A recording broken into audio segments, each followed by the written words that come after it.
আসসালামু আলাইকুম।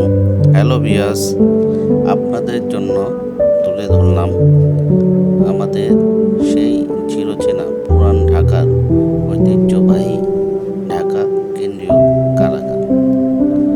এখন জনসাধারণের জন্য একটি বিনোদন কেন্দ্রবিন্দু হিসেবে তৈরি হচ্ছে, যেখানে রয়েছে শিশুদের জন্য মিনি শিশু পার্ক এবং বড়দের জন্য থাকছে লেক ভিউ ও বিকেলবেলা পরিবার পরিজন নিয়ে মনোরম পরিবেশে সময় কাটানোর জন্য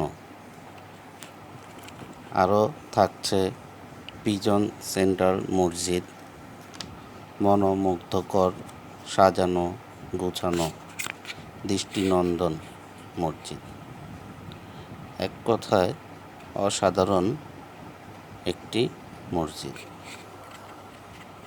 এখানে অনেক কাজ বাকি আছে, যা চলমান। কবে চালু হবে আপডেট জানতে লাইক, কমেন্ট, ফলো এবং সাবস্ক্রাইব করে সাথে থাকুন। ধন্যবাদ।